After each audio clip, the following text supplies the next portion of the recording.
Hey everybody, welcome back. So we're just going to spend a little bit of time today messing around with the animals. Our male retic back here has decided to shed for us, so we're going to get him out, get him soaked, and we're going to get the Asian water monitor out for a little while, get him a bath, and work with him a little bit. Go over a little bit of handling stuff with him and stuff like that. So it should be fun, kind of another day in a life thing here at Intrepid Exotics. Whether you're a lifelong keeper or just getting started, help us encourage responsible keeping, conservation, and public education in the interest of keeping our reptiles safe and healthy as we protect them for future generations.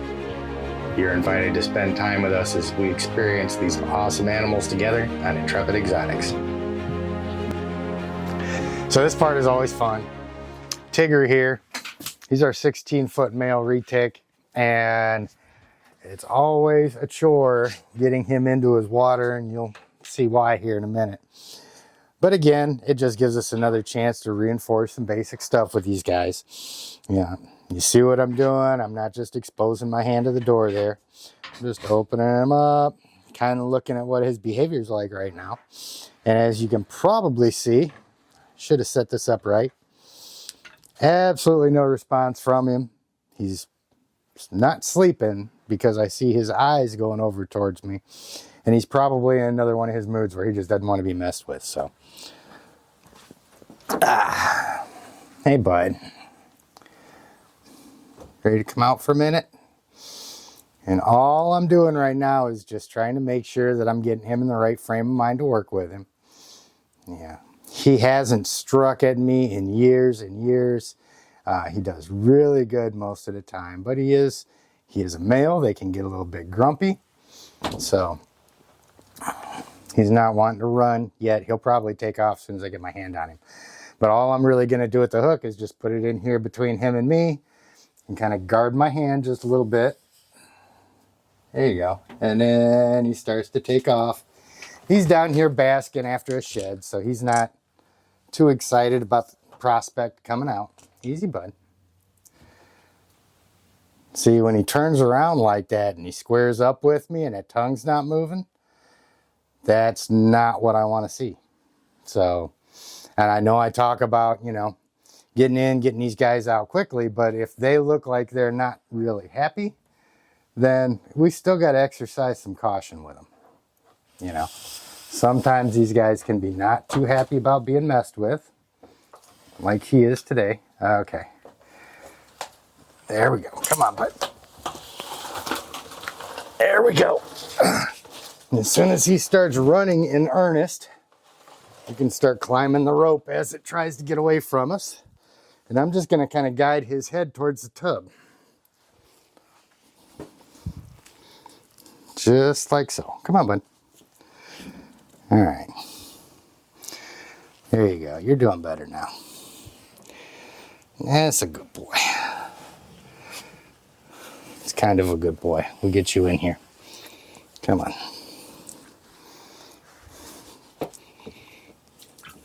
There you go. Get down the water. And it's always the fun part once you get a snake that's this long, getting both halves of them in the tub at the same time. Let his tail walk in a little bit.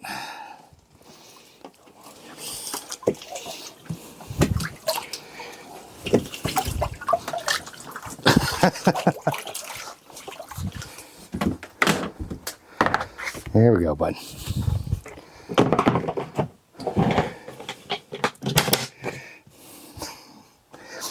So yeah, it's a little bit of getting him in the tub. Like I said, even with the animals that we know, we can't assume that they're going to be nice just because they're always nice. As you could see, he started to exhibit a little bit of behavior that, although it could be benign, it could have also him really being grumpy and getting ready to strike. So you wait until you see those things that are definitive indicators that they've got, that their brain's working, that they know what's going on, and that there's not going to be a big nasty fight on your hands. So I'm going to get him cleaned up real quick, get him ready to go back in. Actually, I think what we'll do is take him from here once I let him soak for a little while, and just make sure that he's got all of the shed off of him. We'll let him run around in the big enclosure here for a little while and see how he does. So we got Tigger's enclosure cleaned up, and I was just getting ready to close this thing up, but I can't because Niles is giving me a guilt trip. He's been sitting here this whole time, peeking over, looking like, what's going on, man? Where's my attention? So we're gonna come in. What's up, bud? All this stuff going on here today, you okay? Huh? Come on. Come on. There you go. Big mean now monitor. What do you think, bud? We're gonna have to close you up for a little while. You good with that?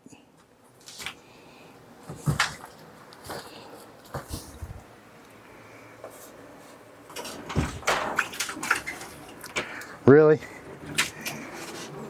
So as soon as I get ready to take this thing down, you decide you don't want no part of that, huh?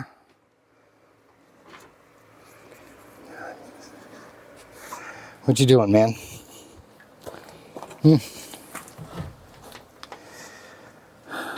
What you doing? What you doing, my friend? You're a good boy. You're a good boy.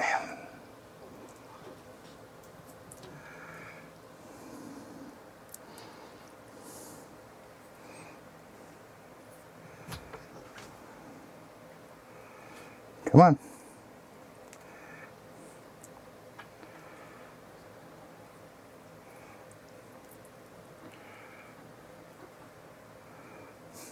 Such a good boy.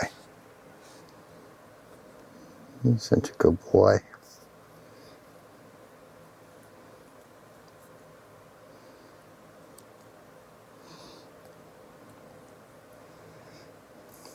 Especially over the last couple months here, we've really made a lot of good progress with him. I still keep an eye on him, but he does really good. There you go. I need to close your door, man. Okay. Let's try it again.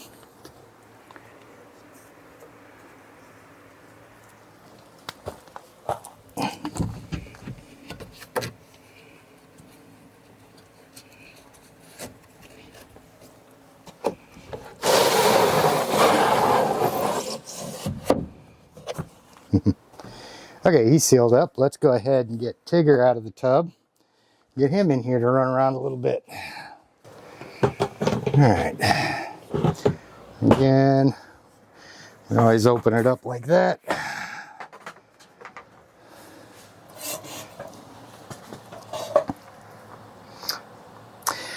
I'd say he had a pretty good shed.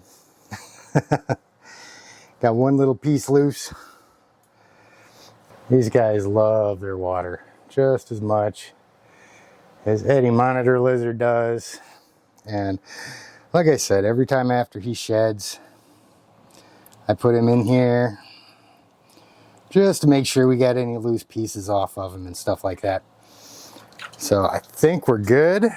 I'm gonna move this thing back so you guys can watch him take off into his little spot right here. Let's see. Hopefully we can catch it all. Come on.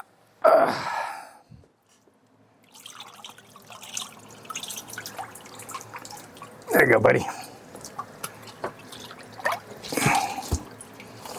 What are you doing? Come on.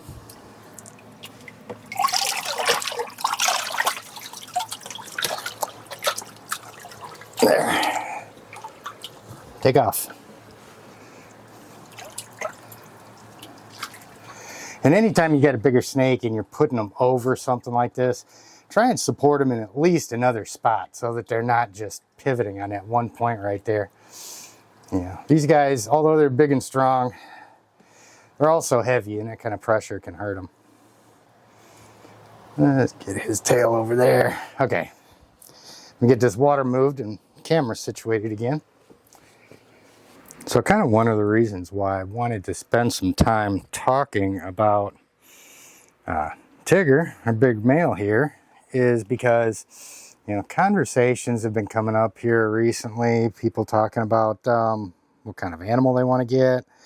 And, you know, you hear some suggestions, folks saying, hey man, if you want to get a retic, get a male because, you know, they get 7 to 10 feet. You don't have to worry about them getting huge. Well, the snake isn't what I would call huge by any stretch of the imagination. He is, however, pretty good sized. You know, he's, like I've said before, he's the biggest male that I've worked with at 16 feet. He weighs right about 80 pounds. So I just kind of wanted to show him again in the context of that conversation of, you know, if you're getting any mainland retic, whether it be a male or a female, you definitely want to make sure that you're prepared for a pretty sizable animal. You know, granted, this snake's pretty old. I know he's over 10 years old. So he's had a lot of time to get this big. Thing is, he is going to continue to grow throughout his life. So, you know, if he lives another 10 years, I could see him putting on another foot over that time. So, you know, ultimately we're going to end up having like a 17-foot male retic here. And he'd probably put on another 10 to 20 pounds. So, and another cool thing to point out about his behavior is, I mean, you see how he is. He's pretty much that same way. Every time I get him out of the enclosure, is he's, you know, comfortable. He's a little grumpy, doesn't want to move. You know, sometimes he'll give you the look exactly like he's getting ready to take a shot at you. You start huffing and puffing. And now that he's been out, had a little bit of a soak, he's got, you know, that little couple inches of shed off of him that he missed. He's just exploring now. I mean, he's in a different environment than he's normally in. And this is that thinking mode that we talk about with our snakes. I can sit in here. I could sit in here and take a nap. I'd be perfectly comfortable. He's not even the least bit concerned about me. Although he is keeping an eye on me. And it's one of the cool things about reticulated pythons that you'll notice is that you can watch them watch you. You know, they'll explore around and stuff like that, but that eye will always track back, just kind of keeping an eye on where you're at and stuff like that. So, but see, this is another one of those things too, where typically what he does when he comes in here and he's got all this space, he's got some stuff to climb around on. What he does is he'll explore for a little while. He'll find a place where he's comfortable and he'll park his butt, curl up in a ball and just hang out there. You know, although these guys are athletic and yes, they do require space and stuff like that, the amount of space that they really ultimately use gets overstated a lot. So, what are you doing? He's so jumpy today. Yep. And you can see, you know, he comes in here, he finds the closest spot to the heat. Heat's just on the other side of this. And he's going to curl up and chill out. See, this is a behavior too I wanted to point out now that I've got him in here. See how he's staring me down? You know, he's in that corner, he's all curled up, he's trying to make himself as small as possible and kind of pull back away from me. You know, they instinctively, when they get into a new environment, will feel a little uneasy. But right now what you're looking at is he's a little bit uncomfortable. This isn't his normal habitat. And I'm sitting here with the camera going and stuff like that. And he's just like, okay, dude, leave me alone. Now, there's a really important point to be made here, and admittedly, I need to bring him in here more often. He's not in here enough, really, to where he's really comfortable, and what he's done right now is he's just gotten as close as he can to the warmest point in here, which is those heat lamps on the other side of that wall, and he's trying to make himself as small as possible. Now, we talk a lot about recognizing their behaviors, and this is one time where it's really important that we understand the actual clues that they're giving us outside of what we typically believe about them. So it's the big difference between belief and evidence, which applies so many times across the board on so many different issues. But it applies here just the same as anywhere else. He's uncomfortable, he's squared off with me, that tongue's not moving. So although I've gotten him out of the enclosure and I've got him moved and interacted a little bit, now he's reverted back to a state where he looks uncomfortable. So I've got the hook back out because I don't want to go in and just leave myself vulnerable if for some reason he decides he wants to take a shot at me, because I want to get him out of here and get him put back in his enclosure. But we still want to do it safely, and that's what we're going to do now. Hey, bud. Come on. So all I'm going to do is I'm going to try and get him moving. I'm going to see if he'll move out on his own a little bit. See, I'm not getting any change in demeanor. He's really grumpy today. There's nothing going on that's really good with him right now. He's kind of stressed out. So the only thing we can do is get him past this state. But of course, he's locked in there pretty good. So I don't want to go in and just start a fight with him. I'm going to try make him realize he's good. Come on, bud. Here comes that. And see, he's in a spot right now where he could really take a shot at me if he wanted to. And he is fighting my hand, getting a hold of him and everything. Come on. Come on, bud. There we go. There we go. And this is the point. Just like with any of the rest of them, once you get them to the point where they're running, that's when the hook goes away and you got to start handling them and work them through whatever they're going through. Come on, bud. You know we're good. Take a quick break to look at that tongue coming out from behind the door. Let's put a pin in this second because it's going to come back to almost bite us in a bit. You know we're good. Come on. Come on. There you go. It's a good boy. And this is what I mean too when I talk about, the only way past that little negative experience is making sure they're supported and handling them right, stuff like that. So this was a pretty good tool. Okay.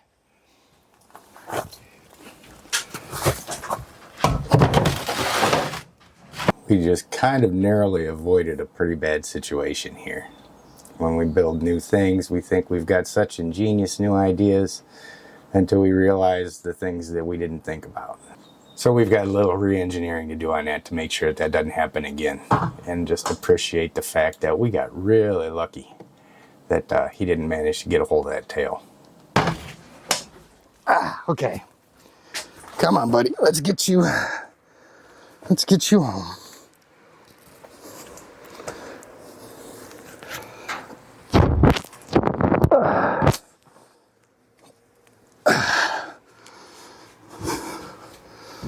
Okay, so we're gonna do something a little bit different with this little guy today. Last time we took him out, I had the water tub inside there, and that gets heavy. It's a pain to try and change out. So I've got it on the outside. But we're just gonna open this up. I've got to change his water out in there because monitor lizards aren't dirty.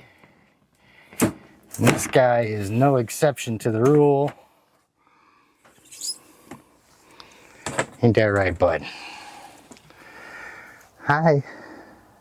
And when I first open this thing up, I'm just giving him time to take the initiative. He's gonna work his tongue a little bit, he's gonna check me out, and pretty sure he'll probably want to come out. He may go the other way, but we'll see.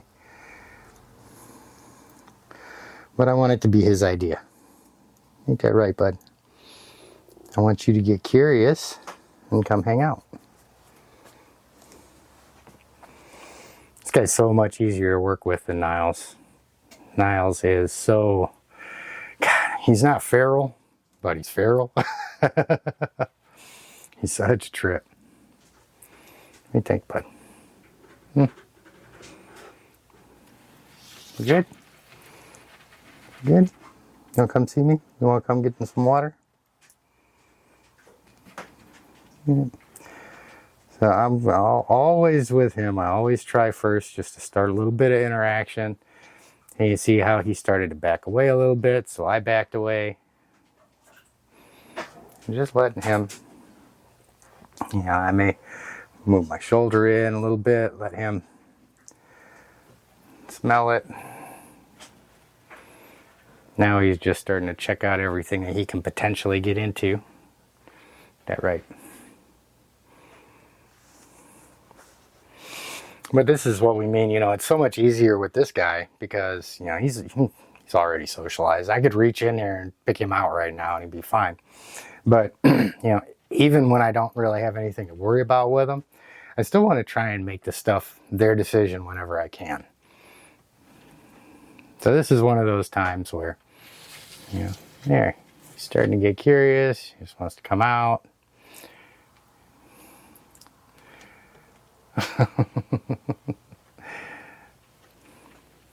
There you go, bud. This is why times like cleaning enclosures and changing water and stuff like that can be really important times working with these guys. Is that right? Now you're smelling the feeding tongs, I guess, right? Or are you just checking everything else out, seeing where you want to get into? There we go. And there he comes. Come on. Come on. He's already coming out a lot of the way, so we're just going to go ahead and make the rest of this happen. I got you, bud. And I'm not going to let him up on my head because they will do that and it hurts. Let's go get him in some water. Easy does it, buddy. Here you go. There you go. Go on down there. Go on. Go on, little claws. There.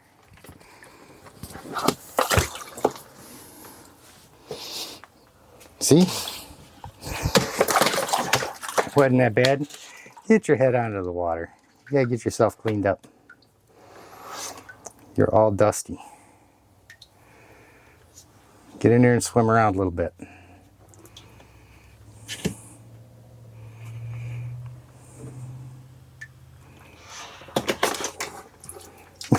No. Not yet. Get in there.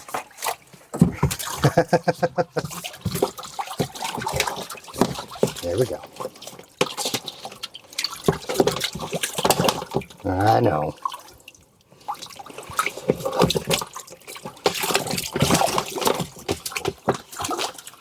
I know. All right, fine. Get in there.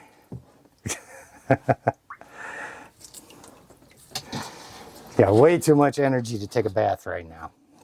But we got a lot of it off of him. All right, so we're going to try and catch a lot of this stuff with him. We're going to sit in here with him. Since he...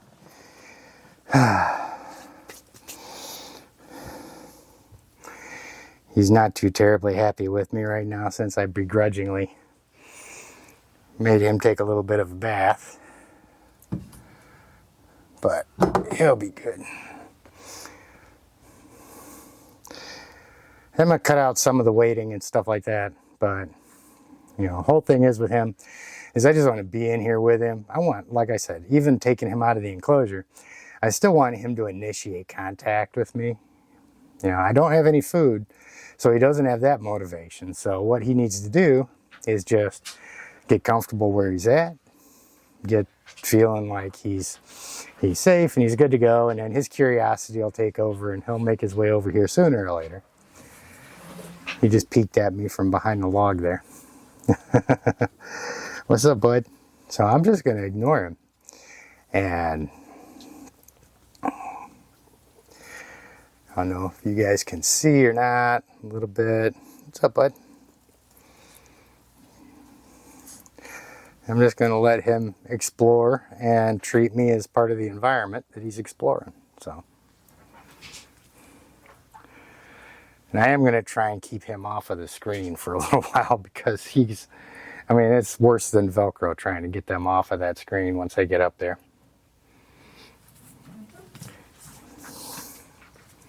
Ain't that right, bud? Ain't that right?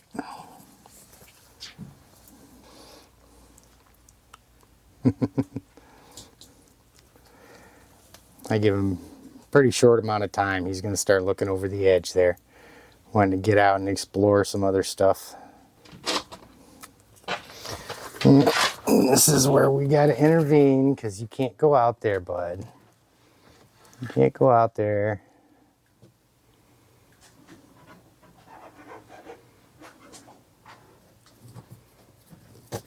You want to come down? You want to come down for me?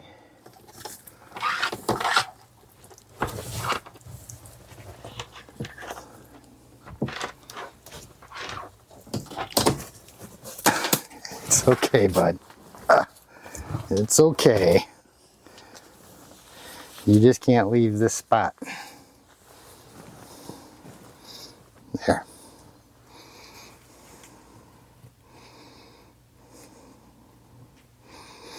And I'm just blocking his route behind me. So now, if he wants to get over there, he's got to go over me. Is that right?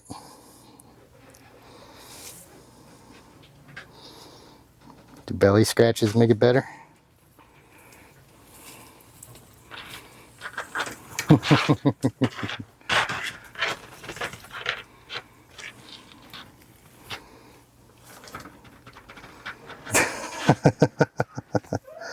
There you go. See? It's cool. Can be on point, check stuff out. And this is what we're looking for. I mean, even after pulling him off of there, you know, he's really nonchalant about me. He's got no problem hanging out. He's looking at the snake. So I got Apollo in the enclosure over there.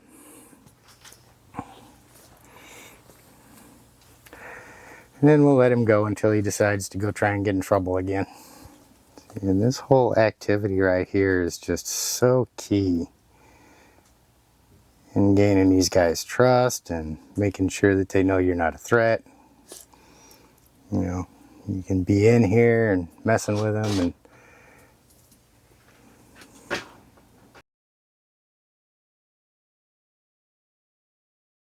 and you guys will notice I've got that what's called a space blanket on the outside of that.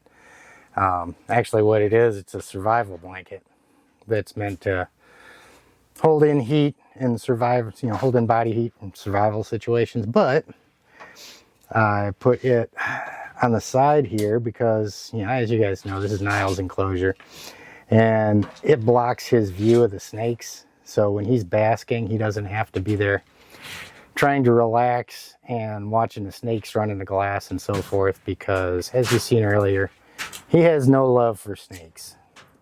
He wants to fight them any chance he gets. So kind of out of sight, out of mind. Plus it helps to hold the heat into his basking. You want to hang out for a minute?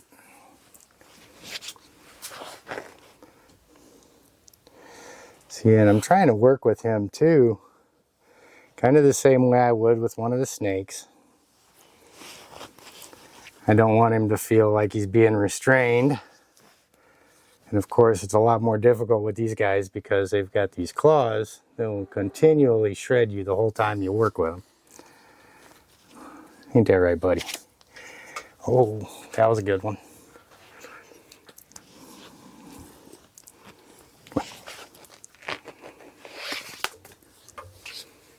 What's up? Is that better? Can you see everything a little better now? Okay, I'm gonna close this up, let him run around a little while, change some water, and get him put back.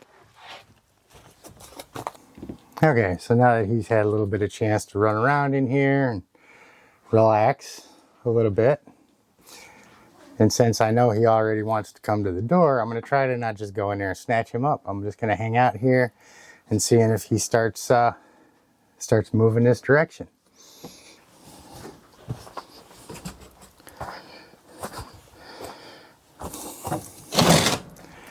All right, I think we covered a lot of ground today. Done a bunch of cool stuff with the lizards and the snakes. And we're gonna open this back up so Niles can have his house back. Let's see if we can catch him being curious as to what's going on out here today.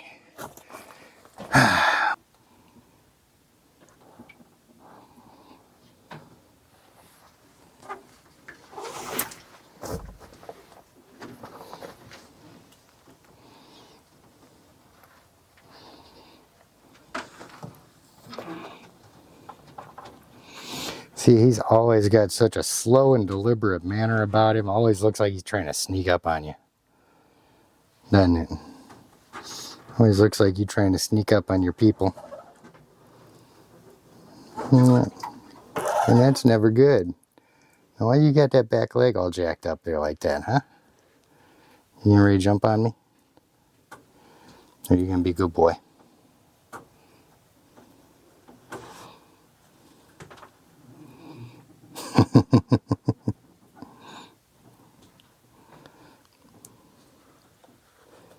Coming down. And this is one of those times where I'm going to be particularly a little bit on point with him because there's been a snake and there's been another lizard inside his enclosure. So he knows what I smell like. And it can be a little confusing for him when there's all those different smells. So anyway, guys, like I said, just a little bit of day in the life stuff there. Got a little bit of cleaning done. Seen a couple little unique situations come up. It's never the same experience twice when you've got so many different animals in such a small amount of space. But by all means, get down and get subscribed to the channel. It always helps. Liking it helps get it out to more people. So does commenting on it. And I'll go ahead and put down in the end screen here one of the series that we did on a Nile monitor and another series that we did on reticulated pythons. So you're welcome to check those out. And we'll see you guys next time on Intrepid Exotics.